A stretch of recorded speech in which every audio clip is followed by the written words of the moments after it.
जीव हमारी जाति है, मानव धर्म हमारा, हिंदू मुस्लिम सिख ईसाई को धर्म नहीं है जा रहा।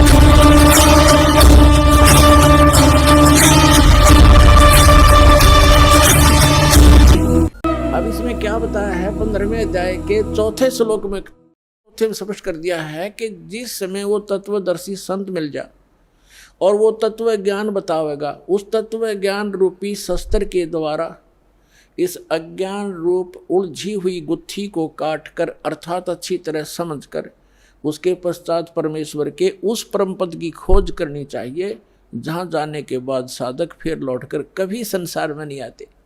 गीता ज्ञानदाता कहता है मेरे भी जन्म मृत्यु और तेरे भी अर्जुन। तो जब तक जन्म मृत्यु है तब परम मोक्ष नहीं हो सकता, वो परम शांति प्राप्त नहीं हो सकती, शाश्वत स्थान नहीं मिला उनको।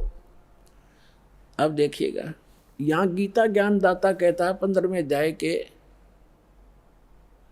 और तीसरे मंत्र से, इसमें कहा है कि इस संसार वर्ष का स्वरूप जैसा कहा है यहाँ वैसा यहाँ विचार काल में, यानी तेरे मेरे गीता जी के विवेचन में मैं नहीं जानता, नहीं पाया जाता, क्योंकि न इसका आदि और न अंत है। क्योंकि गीता ज्ञानदाता को इसका पता नहीं, क्योंकि ये सृष्टि रचने वाला नहीं है, तथा तो न ही इसकी अच्छी प्रकार से स्थिति है। इसलिए इस सुविरूढ़ मूलम, अति दृढ़ मूल वाले, ये गलत है, अति दृढ़ मूल वाले यानी ऊपर का जो लोक है जहाँ परमात्मा रहता है, वो जहाँ से सबका धारण पोषण करता है, जो मूल है सबका, वो लोक दृढ़ है, वो अविनाशी स्थान है। सतलोक, अलखलोक, अगम लोक और अकय लोक, जिसको अनामी लोक भी कहती, वो तो सुदृढ़ मूल है। सुदृढ़ मूलम, उस सुदृढ़ मूल वाले यानी उस अविनाशी स्थान वाले भगवान के। अब देखो, सुविरूढ़ मूलम, अति दृढ़ मूल वाले संसार रूपी पीपल के वृक्ष को, यानी संसार की तत्वदर्शी सृष्टि को, दृढ़म, दृढ़ेन माने दृढ़, यानी उस अटल, उस बिल्कुल स्वस्थ यह है असंग शस्त्रेण, तत्व ज्ञान रूपी शस्त्र द्वारा, यह वैराग रूप नहीं, ये अर्थ गलत कर दिए, तत्व ज्ञान रूपी शस्त्र द्वारा काटकर अर्थात उसको अच्छी तरह समझकर वो ज्ञान अटल है।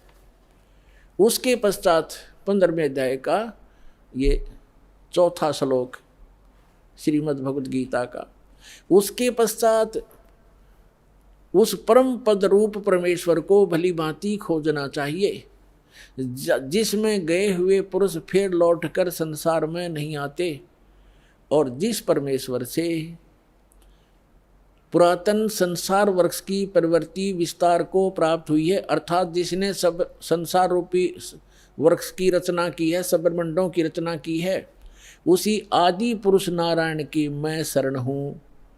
ऐसा इस प्रकार दृढ़ निश्चय करके उस परमेश्वर का मनन और निधिध्यासन करना चाहिए।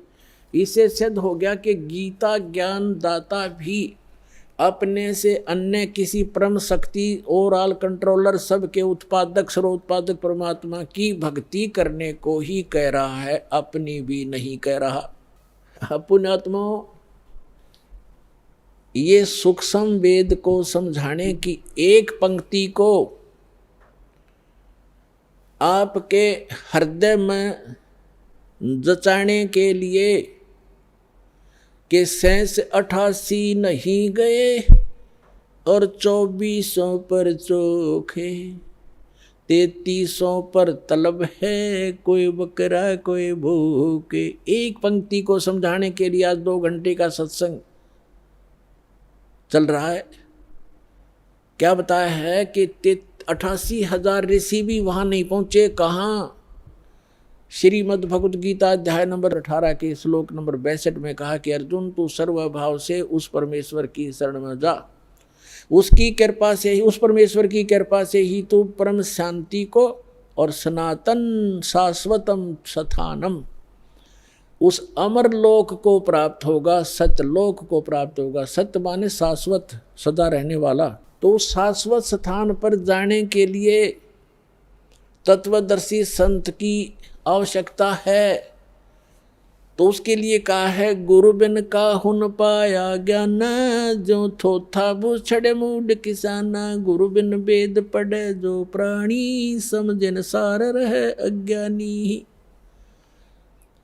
अब आज के सत्संग में यही निर्णय किया जा रहा है कि जिन महापुरुष ऋषि महर्षियों को हम बड़े विद्वान और परमात्मा प्राप्त समझा करते थे, वो तो इन विष्णु और शंकर भगवान को समर शक्ति बताते रहे और दुर्गा की भक्ति की साधना बताते रहे, और वही भगवान ब्रह्मा और विष्णु और शंकर और देवी को कितना ज्ञान है ये आपके रूबरू हुआ। तो ये मोक्ष कैसे प्राप्त कर सकते हैं? 24 88 नहीं गए, 88,000 भी वहाँ नहीं गए शाश्वत स्थान पर, और ये 24 अवतार भी नहीं गए, ये विष्णु जी के अवतार हैं। और विष्णु जी कहते हैं मैं दुर्गा से ऊपर किसी को जानता ही नहीं, ये भगवान है मेरे लिए, तो इससे ऊपर कोई देव नहीं। और दुर्गा कह रही है कि ब्रह्म की साधना करो और सब मेरी भी पूजाएं छोड़ दो, उसका ओम नाम है, वो ब्रह्म लोक में रहता है, वहाँ चले जाओगे तुम्हारा कल्याण हो। और ब्रह्म कहता है कि ब्रह्म लोक में गए हुए प्राणी, गीता अध्याय नंबर 8 के श्लोक नंबर 16 में और गीता अध्याय नंबर 8 के श्लोक नंबर 13 में अपना मंत्र बताता है कि मुझ ब्रह्म का केवल एक मंत्र है, इससे वो परम गति होगी जो ब्रह्म लोक प्राप्ति होगी, वो भी अंतिम सांस तक साधना करने वाले की। और ब्रह्म लोक में गए हुए प्राणी भी जन्म मृत्यु में आते हैं। अब वो खुद कहता है कि उस परमेश्वर की शरण में जा जिसकी कृपा से तू परम शांति को और सनातन परम धाम को प्राप्त होगा। और जहाँ 15वें अध्याय के 4थे श्लोक में स्पष्ट कर दिया है कि जहाँ जाने के बाद साधक फिर लौटकर कभी संसार में नहीं आते। और गीता ज्ञानदाता कहता कि मैं भी जन्म मृत्यु और तेरी भी जन्म मृत्यु। तो पुण्यात्माओं, इस एक कंसेप्ट को क्लियर करने के लिए कि सूक्ष्म वेद में जो लिखा है वो सारा सत्य है, लेकिन हमने असत्य ग्रहण कर रखा था, इसलिए हमारे सत्य हमें अच्छा नहीं लगा, सुहाया नहीं। उस सत्य को सत्य ग्रहण कराने के लिए आपके हृदय में इसको स्थान बनाने के लिए ये इतना सत्संग करना पड़ रहा है। अब क्या निष्कर्ष निकला?